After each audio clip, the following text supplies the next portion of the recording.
Hey guys, Will here. So today we're taking a look at some of the nicest sim racing wheels I think we've ever had our hands on here at Boosted Media. These are the new licensed McLaren Artura wheels from Ascher Racing. Now there's 4 wheels in total in the lineup. There's a Sport and a GT4 model, which unfortunately we don't have here. And then there's the Pro and the Ultimate model, which we'll be looking at in today's video. Now in similar fashion to the Fanatec M4 GT3 wheel, which you guys would know if you've seen our review of this, is the actual wheel that you'll find in the real life race car.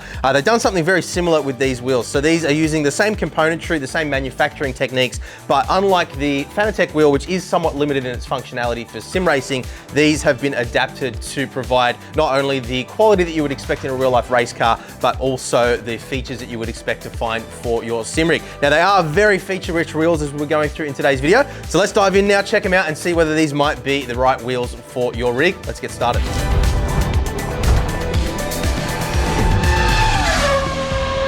So quite a bit to get through today, but before we dive in, firstly, a big thank you to Ascher Racing for sending across these wheels for us to check out. Now we will be cross-comparing against a variety of different sim racing wheels that we've reviewed in the past, as well as taking a quick brief look at a few wheels that are coming up in our review cycle as well. So it's important that you know that all the wheels that we're looking at have all been provided to us under the exact same conditions. Now, if you decide you want to pick up any of the gear that you see in today's video, we do have some affiliate links down in the description box below, as well as some discounts, including a 5% discount code for Ascher Racing. So if you're looking at picking anything up, that is an awesome way of helping support our work here at Boosted Media if you find it valuable, and potentially saving yourselves a little bit of money in the process as well. So we really do appreciate your support there. But as is always the case here at Boosted Media, everything that we're going to be talking about today is purely just our own observations and our own opinions of these products. So let's dive in now, first of all, talking about pricing.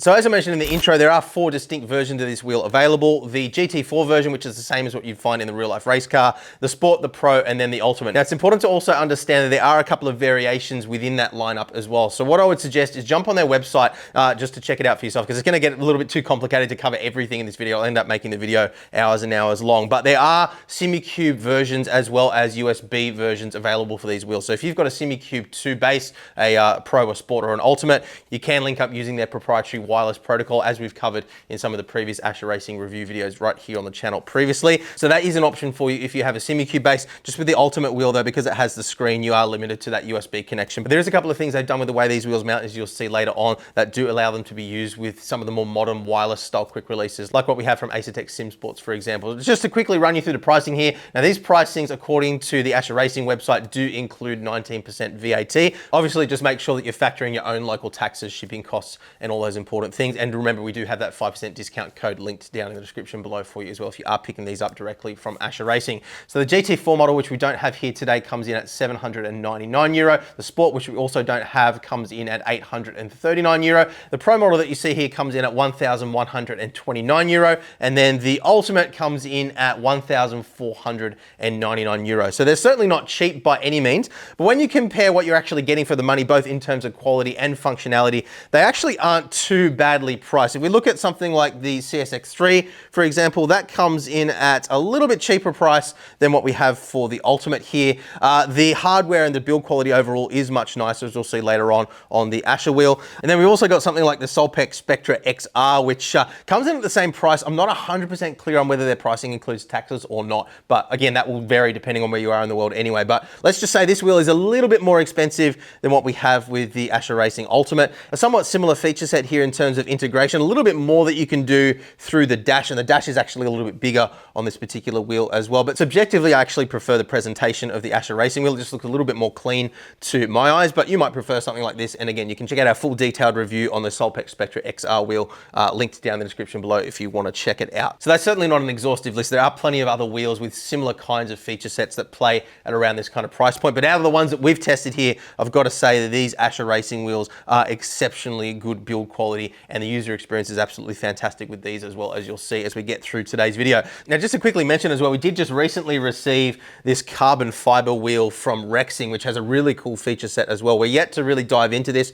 but it has 3 little OLED displays here for going through various different menus with these rotary dials as well. And it is extremely lightweight with beautiful carbon fiber constructions. So yeah, we haven't checked it out in a lot of detail yet, so we're not going to be including it much in today's video, but subscribe to the channel if you haven't already ready so you don't miss the review of that. I'm really excited to dig into that in a couple of weeks' time, hopefully. Now, it's also worth quickly mentioning here that if you are in the market for picking up a wheel and a wheelbase, Ascher Racing do actually have some bundles available on their website pairing these wheels with the SimiCube 2 wheelbases. So that's another thing worth researching, which may potentially save you a little bit of extra cash. So let's run through some of the key features of these wheels now. Now, obviously you can see the Ultimate does have an integrated 4-inch display. It's important to understand that the feature set across both of these wheels is actually very similar. If you run the Pro model in conjunction with a dash, and it doesn't have to be the Ascher Racing dash, it can be any dash that will connect to SimHub. All the same features that work on this wheel will also work on this wheel too. And there is even a case for running 2 dashes on your rig, both the integrated dash and a separate dash if you want the full functionality that lovely dashboard offers these days. But we'll save that detail for a little bit later on. Just wanted to make it very clear from the outset here that even though this looks like a much more feature-rich wheel overall, really if you're choosing something for GT style racing and want to go with something that doesn't have an integrated screen, or you're choosing something for Formula style cars that may or may not have an integrated screen, you're not necessarily limiting yourself in terms of functionality by going with the Pro rather than the Ultimate. So let's run through the key features now. You're looking at a 300mm diameter, which to me is pretty much right in the sweet spot for versatility. Now, obviously you're not going to be driving rally cars or drifting with a wheel of this style, that goes without saying, but in terms of driving different styles of Formula cars, you'll find the smaller the diameter of the wheel, the more twitchy and responsive the car is going to feel overall. The larger diameter you go, the more leverage you end up with, and the more dampened the force feedback is going to feel overall. So somewhere around 290 to 300mm is where I tend to like to be. I find the 270mm Formula style wheels, like what you get within the Fanatec ecosystem, for example, just do tend to feel a little bit twitchy. Now, you do naturally adapt to it and get used to it. It's not necessarily a deal breaker by any means, but if I have my pick, then this is the kind of diameter that I would go for. Now, weight also plays into that equation as well. The more rotating mass or weight that you have on your wheelbase, the more dampened the force feedback is going to feel overall. Now, that can actually add a level of authenticity to the experience depending on the wheelbase that you have. So it's not necessarily a bad thing to have a heavier wheel. It purely is just down to subjective preference. But if you are running a weaker wheelbase, like say a CSL DD or Moza R5, for example, then you may find that additional weight does have a more detrimental impact on the experience overall. So these are quite hefty wheels. I'll flash the weights for you up on the screen now, particularly if you include a quick release on the back as well. They do start to get pretty heavy, but they are well weighted and well balanced overall. And for me, the weight feels pretty much exactly right. I would say it hits that nice balance between something that feels solid and purposeful and, you know, genuine, as opposed to something that feels a little bit toyish. And that's one thing I will say about the Rexing wheel straight away as a first impression. Although it is extremely light, it does feel a little bit more like a toy to hold in your hands, despite the beautiful presentation here. And, you know, that probably sounds really harsh, but to me, you know, having a little bit of weight behind something does just add that little bit more authenticity. So you might completely disagree with me on that, and of course that is absolutely fine. In fact, let's have a discussion down in the comments below. What do you prefer? Do you like to have a little bit of weight in your steering wheel to give it a bit more of an authentic feel, or do you like to keep your wheels as light as possible? Let's chat down in the comments below. So 300mm diameter across both of these. Ergonomically, they are extremely comfortable to hold as well. As you can see, there's absolutely no issue reaching any of these buttons around the outside with my thumb. Don't have to roll my hand around too much to do so either, so I can still maintain grip through a corner whilst pushing any one of those buttons and operating the thumb encoders, which we'll look at in just a moment too. So very good design ergonomically. One thing I'm not a big fan of, and you guys already know what I'm going to say if you've watched any of my other wheel reviews here, this rubberized material that they've been using for their grips for quite some time now does have a tendency to pick up dirt and debris, dead skin cells off your hands when you're driving, you know, nasty things like that. So look, I mean, this is the same material that you'll find in real life race cars. It's absolutely fine when you're wearing gloves. It's not going to be a problem at all, but it does tend to feel a little bit clammy and sticky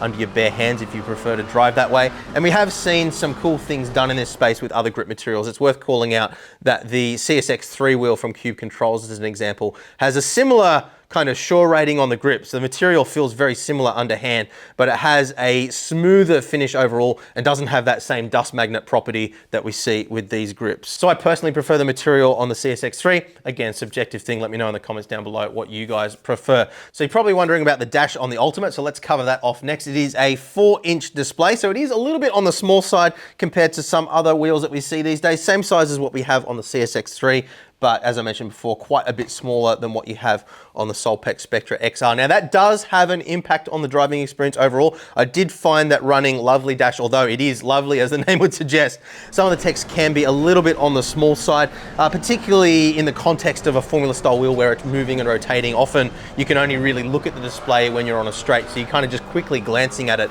And of course, although you do learn the positions on the dashboard over time, so you don't tend to need to read that small text, if you're using something like a leaderboard, for example, on the display, you may find that it's a little bit awkward to read compared to a larger display. So just something to consider there. But it is a Vocore display, fully integrated with SimHub, as we'll see later on. It has a resolution of 800 by 480 pixels, which is absolutely fine for a display of this side. We're not talking smartphone resolution here, but all the text is very crisp and clear. It's just a little bit on the small side. 16-bit color and 350 lumen brightness as well. So I had absolutely no issues at all reading the display, even under studio lights or what we have here. And viewing angles are absolutely fine as well. Not that it really matters on a sim racing wheel because you're going to be sitting directly in front of it anyway, but even getting off a little bit to the side, it doesn't go crazy and look all ghosted or anything like that. So nice quality display, as we've come to expect from most high-end sim racing wheels these days. Back in the early days of integrated dashes, there were some pretty heavy limitations there, but these days most wheels, at least out of the ones that we've tested, have been similar in terms of the display quality at this kind of price point. So we'll cover the actual integration and what you can do with the dash later on after we've gone through all the hardware here. On the Ultimate model, you do also have an array of 21 LEDs here for flags as well as RPM, and you can have them react in pretty much any way you want through the SimHub software. So if you want to have these flash as a spotter when there's a car left or right, indicate when you've got your pit limiter on, DRS availability, track status flags as well, so yellow flags, blue flags, black flags, for example, all those things are available through here. And you can, of course, fully adjust these LEDs to adapt to any car that you might be driving as well. So you can fine tune it, have it flash at your preferred RPM level, all those features that you've come to expect from any wheel that integrates with SimHub these days. Now, these LEDs are nice and bright. They've got a nice frosted finish and there is good separation between them as well. So you don't get bleed between the various different segments, which is something that we always look for in a nice, expensive, high-end wheel like what we have here. So then the dash and these LEDs are the only thing that are missing from the Pro model. Everything else in terms of hardware is exactly the same. As you can see here, we do have RGB LED backlit buttons, and that is also the case on the Pro model too. It just isn't plugged in at the moment, and those LEDs are completely addressable. And depending, of course, on the LED profile that you're running, these can also respond to things like button presses, or even be addressed in the same kind of manner as we have on the LEDs around the dash. So say, for example, if you want to have the left or right side flash when there's a car left or right, or for example, have the DRS button flash when it's available, pretty much anything you can imagine there in terms of addressing the LEDs and having them respond to actions within the game. And as you'll see a little bit later on, a lot of work has gone into establishing some really well-made profiles for both the LCD dashes and all of the LEDs on both of these wheels, so that you don't have to go through a whole learning experience and customize things straight out of the box. But of course, if you do wish to do that, you can do that too. So let's spend some time now talking about buttons and inputs. And there's a lot more that you can do with the buttons on this wheel than what you see at a surface level. So we'll drill into this in quite a bit of detail. Now, starting off with the feeling of the buttons, happy to say that these are some of the nicest feeling buttons that I've come across on any sim racing wheel. Really good amount of resistance there under finger. There's a little tiny bit of spring action there before the buttons activate, and then when they do activate, they've got a really nice click to them. Not too loud, but very purposeful feeling, and they do feel uniform throughout the entire wheel. Now, another thing to mention here as well is that although they do include a detailed sticker sheet with a pretty exhaustive assortment of different labels, the pre-labeled button caps that we have on the wheel are all user replaceable. There's a little bit of a process involved in removing them, but they do include an assortment of different buttons. You can see they've got a whole bunch here for various different functions depending on how you want to configure your wheel. So great to have that option as well. Very similar to what we found on the M4 GT3 wheel from Fanatec. So we have 14 push buttons on the face of both wheels, 7 on either side, but the functionality isn't limited to just those 14 buttons. So if we move over to the Ultimate wheel here, what I want to show you here is the modifier function. Now, this is all set up and configured through Ascher Racing's own little software package. I'm not going to spend a lot of time going into detail on that simply because they have collaborated with Constantino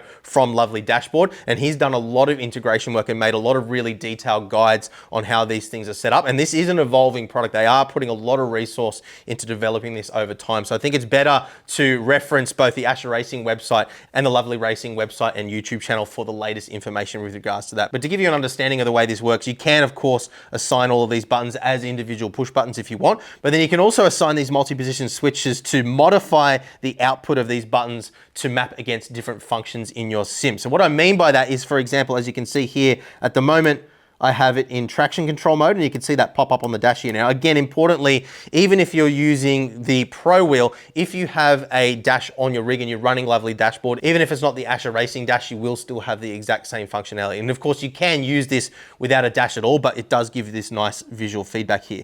So at the moment, I'm in brake bias mode, and hopefully you guys can see on the edge of the display there, it says B bias.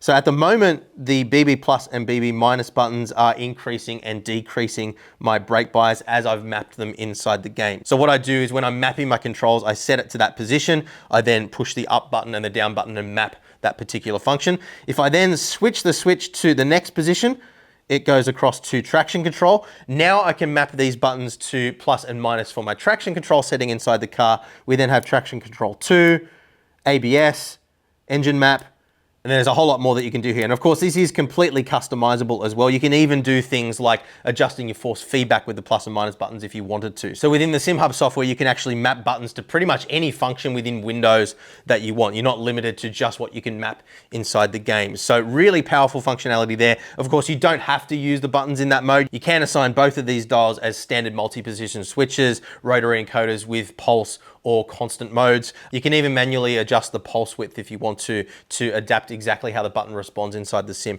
to make sure you're not getting mispresses or anything like that. So honestly, all the functionality that I could ever possibly want in a sim racing wheel is all here. And again, it does work across both of these wheels. So you can imagine if you're using the Pro wheel, for example, and you don't have the dash, what you could do is you could simply label each one of these. So position 1 is ABS, and so forth, whatever you want to have. And then the functionality, as I said before, works exactly the same way. You just won't have that visual feedback on the dash itself. And if you wanted to, you could even go as far as using your smartphone or a tablet or even just another monitor connected to SimHub to get the job done. Basically, anything that can display a dash through SimHub will have this functionality. And then the multi-position switches themselves have a really nice action to them. Again, some of the nicest that I've felt on any sim racing wheel, consistent across all of them, of course, as you would expect. And yeah, there's a little bit of a kind of spring action there. You can see you can rotate it a little bit before it actually snaps into position, but it really has a nice mechanical feeling. It really does feel like it's connected to some sort of mechanism inside the wheel rather than just being an electronic switch. So if you compare to something like the Solpex Spectra, for example, this just has, I mean, these buttons feel absolutely fine. I wasn't harsh on these when I did the review, but they just don't have anywhere near the same kind of tactile feedback. It's actually more similar to the snap that we get in each position on the M4 GT3 wheel. Now, while we're on the subject of these dials, they do come in this color configuration by default, but they do sell what they call a, what do they call it? A knob kit Pro, which is €99, I believe, again, depending on taxes and shipping. And that comes with a little packet of grub screws as well as an assortment of beautifully machined and anodized knobs in a bunch of different color configurations. Now, there are some cheaper versions of this available for the more entry-level rims as well that don't include as many different options, but you can see we've got gold,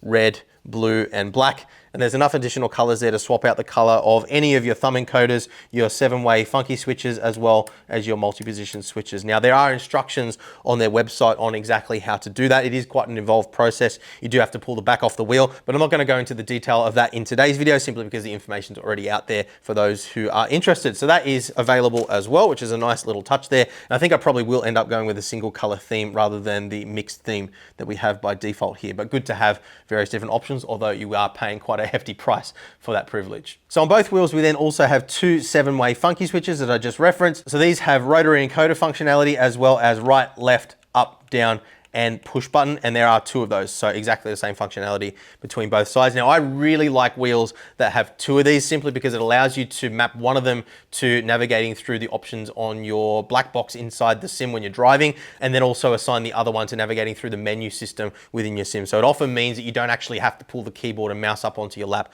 every single time you want to make a change. So that's something that I personally always appreciate. Again, beautiful anodized aluminium hats on these, and they do have a nice tactile feel to them as well. So they're not too flimsy. I mean, they have a little bit of movement there, but there's a little bit of spring resistance behind it. And look, I mean, these feel pretty same on most sim racing wheels around this kind of price, but I wouldn't say that there's anything particularly stand out about these in their feel, but they do have nice, clearly defined detents rotating in each position. So you're not going to have any issues rotating these by accident with or without gloves. And then we also have, which I'm really happy about, 4 additional thumb encoders here as well. Now, typically with thumb encoders, what I would be doing is mapping 1 to ABS, 1 to traction control, 1 to fuel map, and 1 to brake balance. But because of that functionality that I demonstrated before with the multi-position switch and the plus and minus buttons, I actually found that personally I preferred to do it that way. But of course, you do have to change that modifier switch to go through the different modes. So if you're wanting to quickly make adjustments, or if you're driving a car that requires you to make changes to multiple different settings very quickly,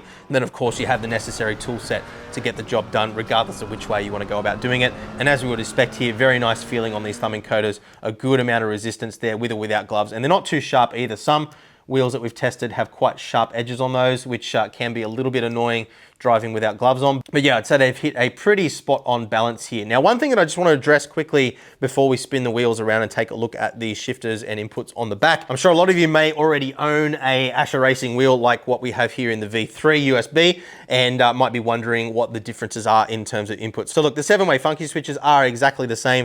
The multi-position switches do have a very similar feel as well. The thumb encoders are a little bit looser with less clearly defined detents than what we have with these particular ones, and these buttons are quite different. So these are a lot more squishy under finger before the activation, and then the activation itself has a lot less of a snap to it. So I'll just let you have a quick listen to that compared to, so a very different profile. Similar amount of resistance under finger, but yeah.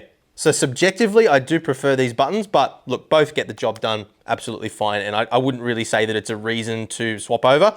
It's more going to be just down to the differences in functionality. But that is a nice little segue to flipping the wheel around and talking about the inputs that we have on the back. So I'm going to move the Ultimate aside quickly, and let's do a little bit of a comparison. The Ultimate and the Pro are identical in terms of the inputs on the back. So we can just look at one of them, and the same will go for both of them. So you can see on my V3 wheel, I've got my 0 play quick release from HRS. And then on this one, I've got the Asetek integrated quick release with USB-C internally, and I'll show you how that works in just a moment. But for now, I want to focus on the paddles. Now, the analog paddles do feel exactly the same as what they did on the V3 wheel previously.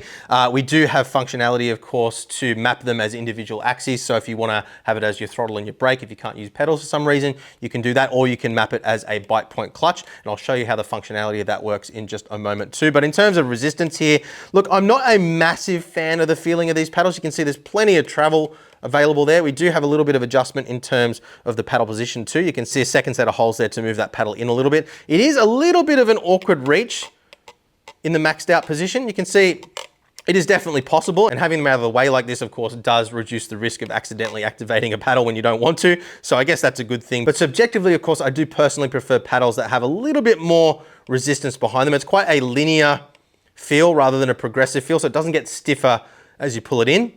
And that does mean that it's a little bit more difficult for me, at least, to establish muscle memory for my bite point. So not a massive fan of the feeling of these paddles, but again, very subjective thing. You might absolutely love them. One thing I certainly can't complain about is just how smooth they are. There's no resistance or binding or anything like that, as you would expect, of course. But yeah, very smooth operation. You'll notice on all of these paddles, they have a similar anodized aluminum finish, although you may notice there is a slight texture on all of these. What they do is they actually glass bead blast these to give them that slightly textured finish, just to give them a slightly nicer feel under finger. Now, obviously that's not something you're gonna notice with gloves on, but it is a nice touch when you're driving with just bare hands. And I do like that they put a slight chamfer on the side of all of these paddles as well to make them nice and smooth. Some other paddles that we've tested with some wheels do have quite a sharp edge on them, and it's something that I always complain about if I find not an issue here at all. And in case you're wondering, all the paddles on the back of the wheel are using Hall effect sensors, which are contactless and don't have any mechanical moving parts that could wear and tear or break or take on dirt and debris and start altering in their response over time. So that's a good thing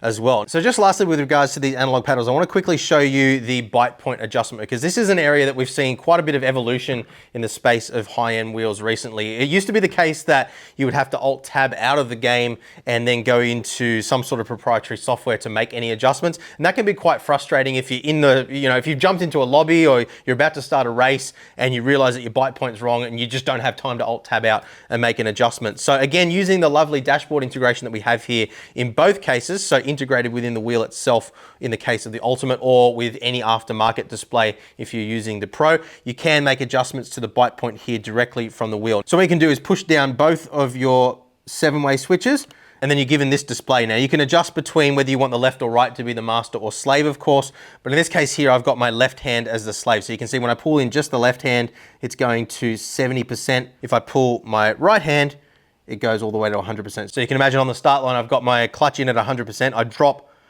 the right hand, that takes it down to 70, which is my bite point, and then I can release from there. Now, if I want to make an adjustment to that, I simply hold in the left paddle, and then I've got a course adjustment on the left-hand side, which you can see there is moving in 1% increments.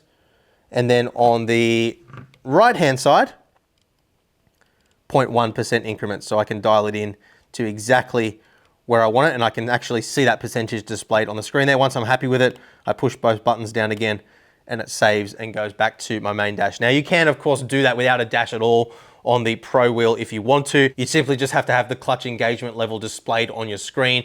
Most sim titles have that available as a gauge or an overlay, and then just make adjustments. You'll be able to see the gauge go up and down. So it's certainly possible to do it from the wheel even without a dash at all, but if you do have a dash, it is a nicer way of doing it. We have seen some other wheels that use the RPM LEDs to let you know what position it's in.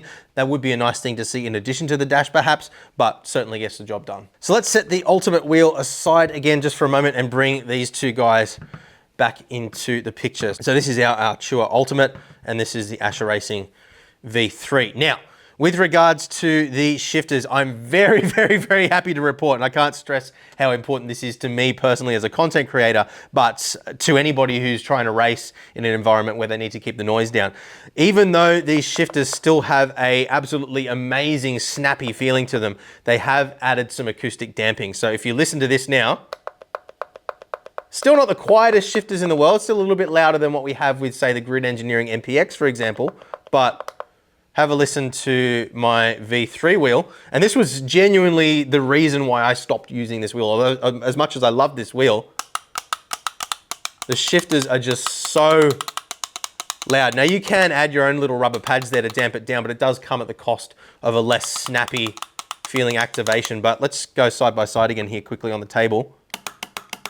V3 versus Artura. Massive, massive, massive improvement. That was probably actually the thing that I was happiest about, and that goes for these top switches as well. So very, very, very positive improvement there, I would say, and something that I certainly valued very highly. So really excellent feeling. Again, they are Hall effect sensors, so there's no mechanical moving parts or anything to wear out over time. There's not a whole lot in terms of adjustment here. You can see there aren't any additional holes to move the paddles in or out. They don't include any replacement magnets, or at least there weren't any in the boxes for my Pro or my Ultimate wheels. All the other wheels that we've had from Ascher Racing, they've included replacement neodymium magnets, so you could swap them out to provide the activation force that you wanted. Look, to be honest with you guys, other than just testing them out, I've never actually felt the need to change them. I've always been very happy with how they feel out of the box, and no exception here either. You can see they are beautiful anodized aluminium cages throughout here as well. There's absolutely no flex there anywhere.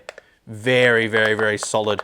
And yeah, absolutely nothing to complain about other than just the lack of adjustability for those who it might be important to, but ergonomically, no complaints there whatsoever. I can reach it absolutely fine. I don't have to do anything awkward with my hands. And yeah, some of the nicest feeling and now some of the quietest shifters that you'll find on any sim racing wheel, at least out of the ones that we've tested. So very, very, very happy with what I find there.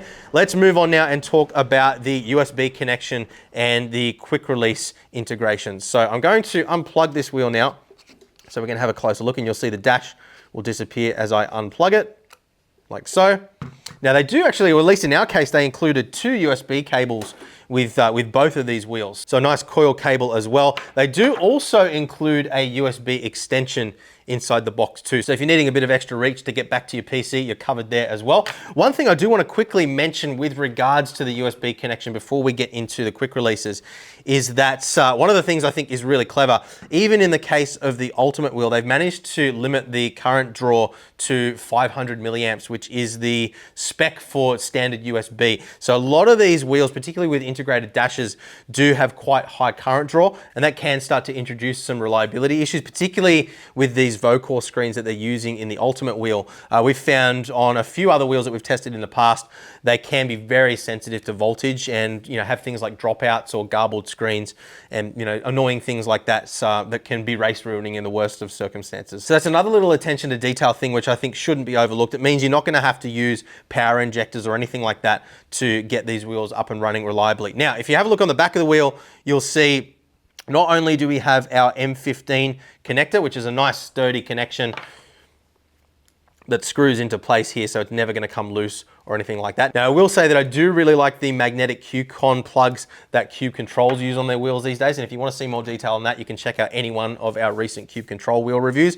But if you're going to have a physical connection, that is definitely a very strong way of doing it, and that provides the connection directly back to your PC. Remembering again that in the case of the Pro, Sport, and GT4 wheels, I believe the GT4 wheel as well, there are SimiCube versions available of these which connect to the base directly via the SimiCube 2 wireless protocol. But you'll also notice, if you've got a keen eye, the little USB-C connection inside the quick release here. Now that is a standard USB connection. The only limitation there is that you can't use it to upgrade the firmware on the wheel. So you will need to use the M15 connection for that. But otherwise, functionality is exactly the same using this USB-C connection as what it is with the M15 connector. Now, on our Acertec quick release, there's actually an integrated USB connection inside the quick release itself, and then that connection is passed through this little PCB down the bottom here, these little contact pins. So what that means is that when we drop the wheel onto our Acertec SimSports base, we have all the exact same functionality as if we'd connected the wheel physically to our base, but we're operating completely wirelessly. So that is the example of the Acertec SimSports quick release. You can, of course, use any other quick release that has an integrated USB connection as well. So I know Cube Controls have one, for example. I believe that Dan Suzuki just recently released his own one as well, which is quite cool. Worth checking out his video on that. So anything that has a USB connection inside the quick release, you can plug into that USB-C connection and it will get the job done. And they did include a short little USB-C to USB-C connection inside the box as well. Now, in terms of actually mounting your quick release as well, I think they've made some really intelligent design choices here. So firstly, you'll notice that you don't have to have any sort of a spacer on the back of this wheel to fit your quick release. Now, you might think that's not a very important thing, but you can imagine if you've got an assortment of different wheels and they've all got their own spaces there, that's going to mean that every time you change wheels, your wheel's either going to be closer or further away from you, which means you then have to adjust the position of your wheelbase potentially. So looking at the Solpec Spectra XR, for example, you can see how close those shifters are to the center. And this was an absolute nightmare to mount the quick release because you couldn't get in behind it even with those shifters there to really get your Allen key in and mount that up. So you can see just by the design of this wheel, it's naturally going to sit about 1.5 inches closer to you than what this wheel does. Cube Controls do the same thing as well. So if we have a look at the CSX3, for example, you can see to utilize that 70mm mounting pattern, we have to have that little spacer in between, otherwise it doesn't clear the shifters on the back of the wheel. And the distance that we have on this wheel is different from the Solpec, so you can imagine kind of where this goes. So I would love to see every wheel manufacturer adopt a similar design to this so that we have the same spacing for every single wheel. Now, in terms of mounting the quick release physically as well, we've got a 70mm standard bolt pattern here, and every second hole is threaded. So that means if you've got a quick release that you can bolt in from the outside, you can do that. If you've got a quick release that has threads on the actual quick release, then you can pull the back off the wheel and screw through the back of the wheel into the quick release as well. So that's another really intelligent design choice. But just to show you on my V3 wheel, for example, you can see same kind of design here. My 70mm bolt pattern zero play quick release mounts to that absolutely fine without any additional backspace. So very intelligent choices there for the quick release. And yeah, that theme just continues throughout these entire wheels. Everywhere you look, good, intelligent design choices that are obviously coming from somebody that has a lot of experience designing wheels and knows what the hell they're doing. That is evident throughout every single element of this wheel. There really isn't anything that I would change in the mechanical design of these.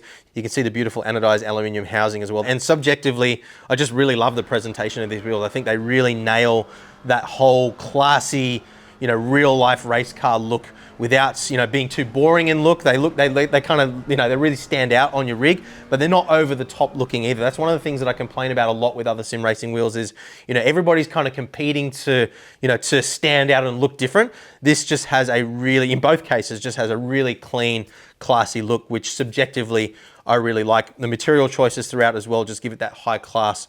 Just little things like having metal touch points here throughout the entire construction, even the shroud around the LCD here is metal. The only plastic is just the high quality plastic caps that we have on the switches, which as we saw before are interchangeable, and just the plastic shroud around the buttons, which is actually quite good for driving in VR. We did do quite a bit of driving in VR with this wheel over the last couple of weeks, and it does make it very nice and easy to feel exactly where your fingers are with these shrouds. So that's definitely a good design choice as well. Nothing to complain about in terms of the hardware. Let's move on now into a summary of what it's actually like to own one of these wheels from a setup and daily use kind of perspective, as well as what they're like to drive with.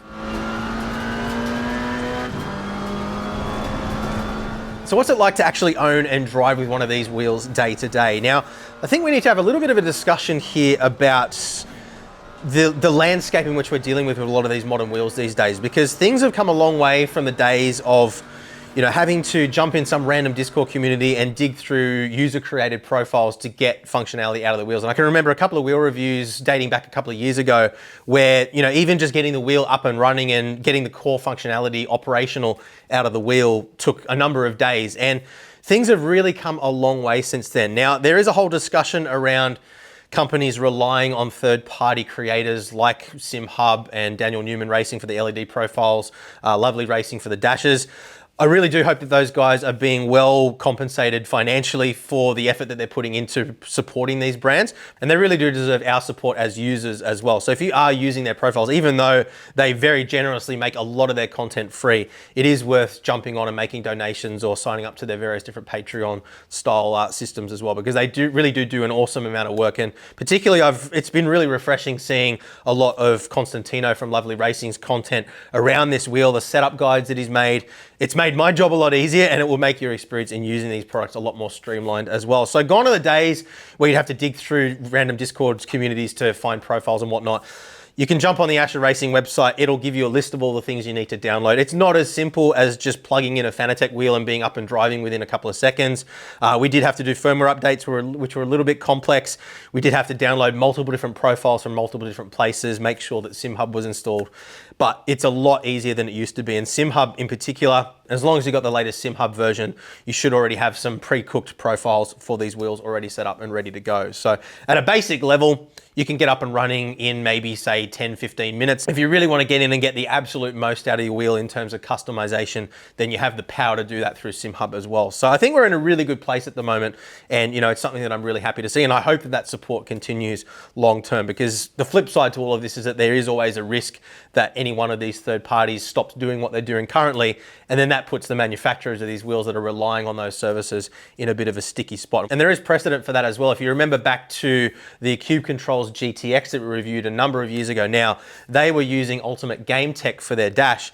Ultimate Game Tech was bought out by Acertech, and then all of a sudden it wasn't being supported in the same way as it was previously, and that created all sorts of issues for Cube Controls. They then had to go and basically redesign all of their wheels, and they're in a much better place now because of it, but you don't want to be in a situation as a customer where you've bought a wheel and then you find that the wheel no longer has any support because of a third party. So the point I'm trying to make here is that while we're in a good place right now, anytime you're relying on third-party services, it's always a potential risk. So just something that you need to be mindful of. But look, in terms of actually driving with these wheels, you plug it in, you switch it on, SimHub loads up, everything loads the way you want it to, you select the dash you want to use, and it is very, very streamlined and easy to use.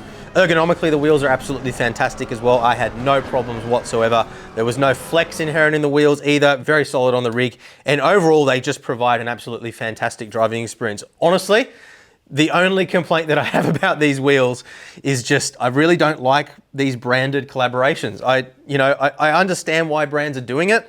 I understand that it adds a lot of value to them and a lot of legitimacy for them, and I understand that it opens the door for them to being able to collaborate in terms of design, and ultimately for the customer ending up with a wheel that is the same in their hands as what you would find in the real life race car, and that's really cool. But at the end of the day, for me at least, if I'm driving anything other than a McLaren, I don't really want to have a McLaren logo in my face the whole time. And you know, if both of these wheels didn't have that logo on them, I'd be so much more inclined to chuck them on the rig and use them every single day. So look, I can certainly understand and appreciate the reasons why they do it. But look, I just can't help but feel that if it was a more generic wheel like what we have here, but with these awesome improvements that we see on these wheels, they'd probably sell a lot more of them. But I mean, that's just my opinion. You guys might feel completely different about it. I just don't want to have a McLaren logo in my face when I'm driving a Porsche or a Ferrari or something else. It's as simple as that. But look, I am nitpicking here and it is very subjective.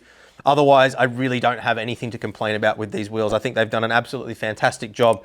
These are, I would say, the best sim racing wheels in terms of delivering high quality, a good driving experience, all the things that are important to me as a sim racer. I think they've absolutely nailed it. And yeah, it's as simple as that, guys. So let me know what you think down in the comments below. If you do want to pick up one of these wheels or anything else that you've seen in today's video or any other sim racing gear, hit up boostedmedia.net for our discount codes and affiliate links. That's an awesome way, again, of supporting our work here and also saving yourselves a little bit of cash in the process. So we really do appreciate your support there. But above all, guys, thank you very much for watching. Let's have a chat about all this down in the comments below, and I will see you again soon. Bye.